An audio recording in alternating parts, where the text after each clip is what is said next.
Hey everyone, welcome back to Kind Heart Homestead. In this garden update, you're going to see us harvest our peak season peppers, tomatoes, and okra. So stick around, thanks. Hi friends, you're watching Angie and Ben at Kind Heart Homestead. We are a couple starting our journey of sustainability and living with intent. Over the last couple years, we've combined my obsession to all things DIY with Angie's love of the land. This has led to an interesting assortment of challenges that neither of us would have anticipated. Just over the last couple years, we built a greenhouse, raised chickens, built a workshop, and renovated our house, all by ourselves. Come with us as we grow, not just in the garden, but together as a family. You are invited to join us on our adventure, and we hope our channel gives you the confidence to try new things outside your comfort zone and to achieve things you never thought you could.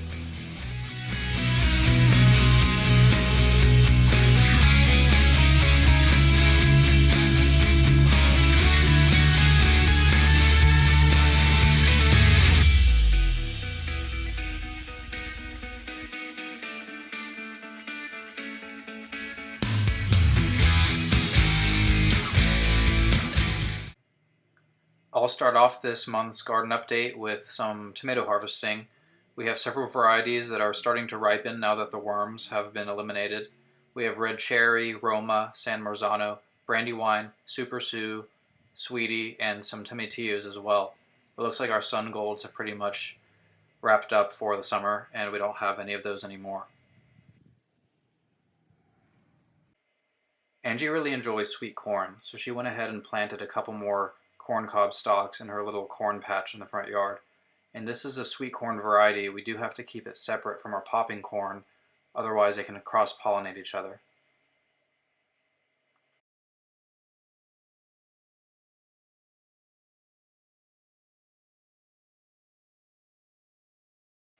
So we found a cool morning this summer to do a small project. Since we had already ripped out the pumpkin patch, you can see here we're taking some bricks off every couple feet or so to try to plant some new gourds. We want to see if a pumpkin patch can come back before the growing season ends this year. And here's a close-up shot of Angie transplanting something.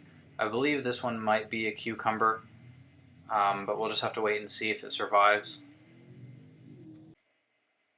Here's a couple more examples of a transplant. This whole row near this lettuce patch, we've been trying to plant some different gourds and melons. Basically anything that's going to crawl with vines. We like to put over that large mulch area I put on the very south end of the garden.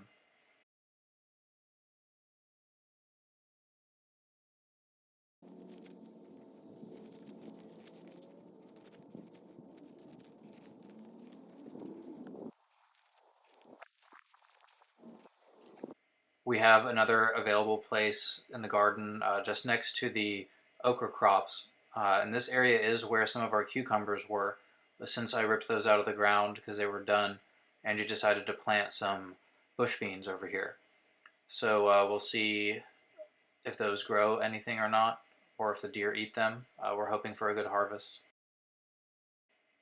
And finally, to wrap up our old cucumber pumpkin patch, is a few transplants of basil.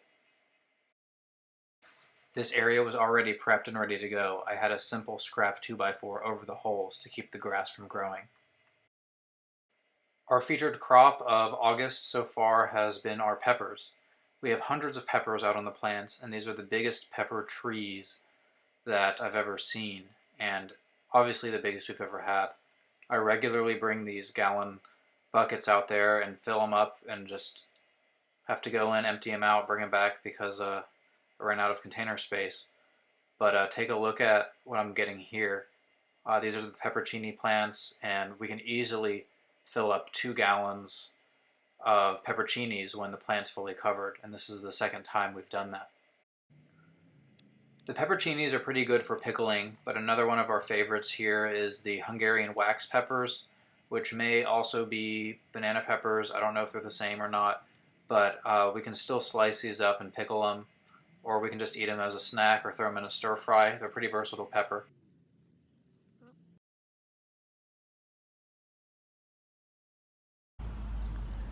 I'm standing over here in our secondary garden. We use 1/2-inch strip line for the corn and 1/4-inch strip line for the tomatoes. But both of these are connected together, and it's coming time where the corn needs to be dried out. So I'm going to try to disconnect the 1/2-inch drip line while still retaining the 1/4-inch. So I'm sure you noticed that all of this is 1/2-inch supply line or drip line. This top part of the T-fitting goes out of the frame here, and it actually gets reduced down to the 1/4-inch up on the raised beds. You can see here all the water flowing out from the bottom of the T-fitting. That's actually our supply line, and our irrigation was actually running, and I didn't know it was on. So I went ahead and just did it while it was running. It worked. I was able to cap it off pretty quickly. That one going off the left of the frame is where the 1/2-inch strip was going to the corn. Our popcorn seems to be about ready. You can see some of these ears of corn are turning brown. That means they're definitely drying out. And since we separated the irrigation, they're probably going to get even drier.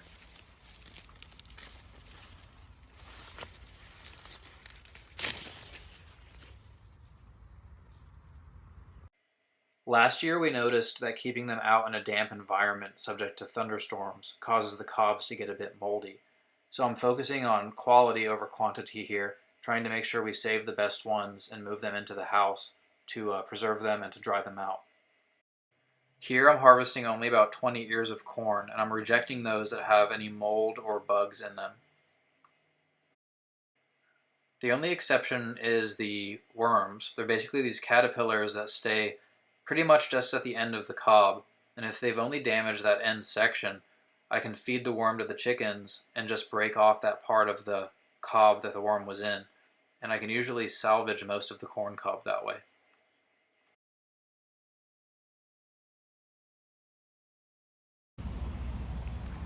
I'm out here in 95-degree heat trying to do our daily harvest. Check out this thing that I noticed. Our little wobbler sprinkler system here is getting overgrown by the okra plants. So I'm going to see if I can build an extension that makes the wobbler higher.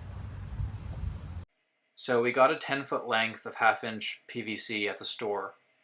We went ahead and got some threaded fittings, male and female, and I made 2 3-foot risers.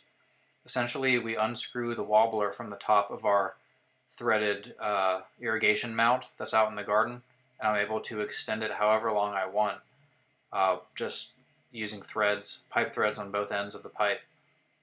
I always keep PVC primer and glue on hand for occasions just like this. When we ordered these wobbler sprinklers from Drip Depot years ago, I decided to use threaded attachment fittings instead of the gluable slip fittings for this purpose, in case we ever needed to take them off and change the height of the pipe that's supplying them. I did need the help of some pliers to loosen the fittings just because they'd been attached for a couple years, but you don't really want to go too far beyond hand tightening with plastic fittings, or else you risk cracking them. So you can see here I did use them a bit to tighten, but I didn't go very tight. You'll notice I just ran into some trouble on my channel lock pliers. I just got this 4-pack recently from Harbor Freight, and it turns out the little nut wasn't tightened enough, and the channel locks kept slipping past each other. I repeated the extension process for the other riser. I really like modular builds like this where you can change things on the fly based on your needs. Since our needs change over time, our garden changes over time, I can only anticipate that I'm going to have a few different lengths of these extensions sitting around in a shed somewhere, then season to season I'll be able to change the height as needed. Here's a close-up shot of the wobblers in action. I ran this just to check for leaks in the threaded section. If it does leak, it's not a big deal, but we do need the water pressure to get up to the top. So here's my typical route in the south-facing garden. I go west to east along the red okra row before I step over a few rows to get over to the green okra side and go in the reverse order east to west. Now this side's tricky because I have to stand in the pepper patch, reach over to get the okra, and I'm trying not to damage the pepper plants. Some of these peppers are so ripe that if you disturb them, the fruit will fall right off. Also, some of the branches are so overloaded that they cannot take the added stress of bumping them, and the branches tend to break right off. So I need to be really careful, and sometimes I stop to take the biggest peppers off just to lighten the load. You really have to get inside the okra plant to scout out and look for these okra. It does take two hands, one of them to grasp, the other one to snip with the scissors. Just to show you how fast these plants grow, here's a clip about a week or two later, right before I publish this video. You can see the plants are getting taller than me, and it's really difficult to get inside the plant to locate all of the okra. Including the 2 gallons of pepperoncinis you saw earlier in this video, we had a total of 14 pounds of peppers from a single harvest right before this video was published. But we also have plenty of okra, tomatoes, and popping corn. If you enjoyed this video, please consider supporting us by subscribing to our YouTube channel and leaving a comment below. Thanks.